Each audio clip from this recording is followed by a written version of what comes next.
Seu corpo foi dado para alimentar os cães. Olá, investigadores, tudo certinho com vocês? Eu sou a Renata e está começando mais uma cena do crime para vocês. Se vocês curtem esse tipo de conteúdo que envolve casos criminais, te convido a se inscrever aqui no canal, ativar o sino de notificações, deixar o teu like, me acompanhar nas redes sociais. Compartilha este vídeo com teus amigos, familiares, pessoas que você sabe que curte esse tipo de conteúdo. E vamos ao caso Elisa Samúdio após a vinheta. Elisa Silva Samúdio nasceu no dia 22 de fevereiro de 1985 em Foz do Iguaçu.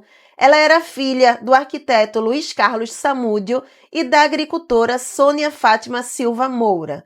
Seus pais viveram juntos em Foz do Iguaçu por um ano, e como Sônia era frequentemente agredida pelo marido e também por questões financeiras, ela acabou deixando Elisa Samúdio com o pai e foi embora. Nessa época, Elisa tinha apenas 6 meses de vida. Sônia visitava a filha às vezes. Com o passar do tempo, Sônia foi viver em Mato Grosso do Sul, onde ela se casou mais uma vez e acabou tendo um filho.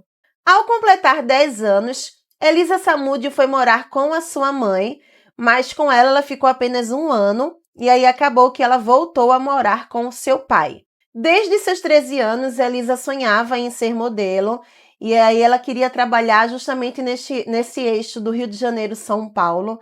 Então, quando ela completou 18 anos, ela se mudou para a capital paulista. Não conhecendo ninguém na cidade, ela acabou passando por dificuldades financeiras e foi aí que ela decidiu trabalhar como garota de programa para poder juntar dinheiro para realizar o seu sonho. O advogado Jader Marques confirmou em entrevista que Elisa, mesmo participando de desfiles e editoriais de moda, ela chegou a atuar em filmes pornográficos de 2005 a 2009, além de participar de ensaios sensuais para a produtora erótica Brasileirinhas, com o nome artístico de Fernanda Farias. De acordo com testemunhas, foi em 2008 que Elisa e Bruno se conheceram, mas ele afirma que não foi em 2008 e sim em 2009, num churrasco na casa de amigos. Nesse churrasco, eles teriam participado de uma orgia, algo muito comum, gente, entre festas ali que envolve jogadores. Inclusive, essa festa foi na casa de um outro jogador do Flamengo. E em uma das relações que o Bruno teve com a Elisa, acabou que o preservativo furou. Após essa festa, ambos passaram a se encontrar frequentemente. Foi aí que ela teria se apaixonado pelo Bruno e, a pedido dele, ela deixou de ser garota de programa. Então, ele teria passado a bancar algumas coisas dela, da Elisa. Inclusive, ela dizia que ele prometeu a ela que largaria a esposa, porque o Bruno, na época, era casado, para poder ficar com a Elisa. Em agosto de 2009, o Bruno rompeu o relacionamento com a Elisa, depois que ela anunciou para ele que estava grávida e ter se recusado a fazer um aborto a pedido dele. No dia 13 de outubro de 2009, Elisa prestou queixa na polícia dizendo que na véspera teria sido mantida em cárcere privado pelo goleiro Bruno e seus amigos, chamado Russo e Macarrão, e obrigado a tomar substâncias abortivas. Também acabou acusando eles, de terem espancado ela e ainda disse que teve uma arma apontada para sua cabeça, isso pelo próprio Bruno, gente. O Instituto Médico Legal do Rio de Janeiro e a polícia somente concluiriam esses exames periciais em julho de 2010, infelizmente, quando o desaparecimento dela, da Elisa, já era tratado como um homicídio. E aí o que acontece, Proibido pela delegada Maria Aparecida, da Delegacia Especializada de Atendimento à Mulher de Jacarepaguá, o Bruno foi proibido de se aproximar da modelo por menos de 300 metros. O goleiro acabou divulgando uma nota onde ele negava todas essas agressões. No dia 10 de fevereiro de 2010, nasce o filho de Elisa e Bruno. E nessa época, ela morava com uma amiga em São Paulo, desde quando ela descobriu que estava grávida. Aqui, Bruno se recusa reconhecer a paternidade da criança, alegando que ele não tinha nenhum compromisso com a Elisa e dizendo também que ele não confiava nela, porque como ela era garota de programa antes, na cabeça dele qualquer homem poderia ser o pai, menos ele. Sei como, né? Ele chegou até a acusar a Elisa de querer dar o golpe da barriga, ou seja, ter engravidado de propósito só para poder tirar dinheiro dele. Elisa, então, acabou entrando com um processo pedindo para que o Bruno reconhecesse a paternidade da criança, inclusive isso depois de morar em vários hotéis pagos pelo próprio Bruno. A partir daqui, ela começa a exigir uma pensão para o filho. Ele, o Bruno, sendo realmente o pai da criança, ele precisava assumir esse compromisso.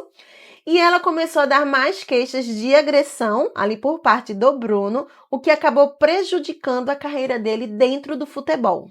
É claro que isso deixou ele muito enfurecido e ele jurou que ia se vingar de Elisa. De acordo com as investigações, antes de desaparecer, Elisa estava no sítio de Bruno, em Esmeraldas, no interior de Minas Gerais. E ela teria ido para lá a pedido do próprio Bruno. Elisa foi para o sítio no dia 10 de junho de 2010, o que surpreendeu os advogados da ação, uma vez que Bruno parecia disposto a negociar um acordo com ela. O desaparecimento dela ocorreu durante essa viagem. Ela ainda tinha esperança de ter uma reconciliação com o goleiro, então Bruno disse que ela foi embora do sítio porque quis e que abandonou a criança com um colega em comum deles. No meio dessa história toda, gente, ela já estava sem vida. A criança foi achada em uma comunidade chamada Ribeirão das Neves e Daiane Rodrigues do Carmo Souza, esposa do goleiro, é suspeita de ter deixado o filho deles, né, do Bruno e da Elisa, nessa comunidade, tipo, abandonou a criança lá. Com a Daiane, o Bruno teve 2 filhos e, inclusive, ela acabou sendo investigada pela polícia. No dia 26 de junho do mesmo ano, 2010, a polícia começou a investigar o Bruno e colocou ele como principal suspeito pelo desaparecimento de Elisa. Já no dia 6 de julho de 2010, um jovem de 17 anos, da família do Bruno, ou seja, ele era primo do goleiro, ele foi encontrado na residência do Bruno, na Barra da Tijuca, e afirmou ter dado uma coronhada em Elisa, que acabou ficando desacordada, e aí eles teriam levado ela, desse jeito, desmaiada, para Minas Gerais, e lá ter sido esquartejada, gente. Eles pegaram e desmembraram ali todo o corpo da Elisa. Isso, o Bruno teria pago alguns traficantes para poder cometer esse homicídio. Esse jovem de 17 anos também afirmou que eles pegaram as partes do corpo da Elisa e deu para que os cachorros Rottweiler comessem e que os ossos dela foram concretados. Essa versão, na verdade, nunca foi confirmada pela polícia, inclusive nunca foi encontrado nenhum resto mortal dela. Já no dia 8 de julho desse mesmo ano, 2010, um policial militar foi preso, o Marcos Aparecido dos Santos, conhecido como Neném Paulista ou Bola, ainda, e ele foi preso por ter participado da morte da Elisa Samúdio. O pai da Elisa pleiteou na justiça a guarda do neto e solicitou que o Bruno reconhecesse a paternidade do filho. Essa guarda foi revogada pelo avô materno da Elisa, porque se descobriu na época que o pai dela teria abusado de uma criança há um tempo atrás e que ele oferecia a filha para os seus amigos poderem abusar dela. Bruno e Macarrão acabaram se entregando à polícia. A mãe da Elisa fazia 6 anos que não via a filha pessoalmente, porém falava com ela de vez em quando pelo telefone. Todos os envolvidos no caso foram julgados. Luiz Henrique Romão, conhecido como Macarrão, foi condenado a 15 anos de prisão por cárcere e homicídio de Elisa e ocultação de cadáver. Fernanda Gomes de Castro, ex-namorada do Bruno, que ajudou no sequestro de Elisa, foi condenada a 5 anos de prisão pelo sequestro e cárcere privado de Elisa e Bruninho, ou seja, o filho de Elisa com Bruno. O Bruno foi condenado a 22 anos e 3 meses de prisão em regime fechado. A Dayana, mulher do Bruno na época, foi absolvida das acusações. O Marcos Aparecido dos Santos, conhecido como Bola, foi condenado a 22 anos. Em 2018, Bruno foi para regime semiaberto e está em liberdade condicional desde janeiro de 2023. E o Bruninho, gente, o filho, né, do Bruno com a Elisa, começou a dar os primeiros passos aí rumo ao futebol brasileiro e ele assinou contrato com o Clube Atlético Paraná. O quanto essa moça deve ter sofrido, né? O quanto ela buscou o seu sonho por muito e muito tempo, o quanto ela foi abusada ali pela família, largada pela mãe, abusada pelo pai, o que ela não passou trabalhando como garota de programa para poder ir atrás dos seus sonhos, poder realizar aquilo que ela desejava, aquilo que ela queria, né? Eu acredito que ela tenha acreditado numa pessoa que acabou prejudicando ainda mais ela, tanto que acabou interrompendo ali a vida dela, né? E, gente, eu não julgo as ações das pessoas, dependendo das ações, né? Eu acho que muitas vezes a gente acaba errando muito tentando fazer o certo. No caso, o Bruninho, né, sendo o filho do Bruno, ele tinha sim a responsabilidade de cuidar dessa criança, de mandar uma pensão, de pagar a escola, pagar a educação, né, pagar a saúde, enfim, as coisas básicas que realmente toda criança precisa, merece e tem o direito, né? Mas muitas vezes por erro dos pais, eu vou falar no geral, né? Quem acaba sofrendo muito é a criança. Eu lamento muito que isso tenha acontecido com a Elisa. Ninguém merece, gente, ter sua vida interrompida dessa forma, né? Tem várias conversas na internet de como ela realmente morreu, não que primeiro deram uma gravata. Tem até uma carta psicografada circulando na internet, onde possivelmente ela relata tudo o que teria acontecido com ela e o que, né, acabou realmente, de fato, ali tirando a vida dela.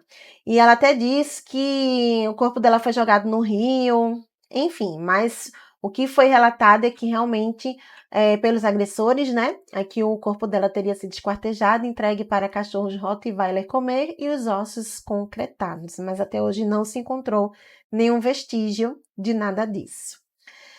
Que caso, né, gente? Vocês lembram desse caso? Quem aí não conhecia? Foi bem divulgado na época, até porque o goleiro, né, Bruno, é muito famoso na época e acabou repercutindo muito.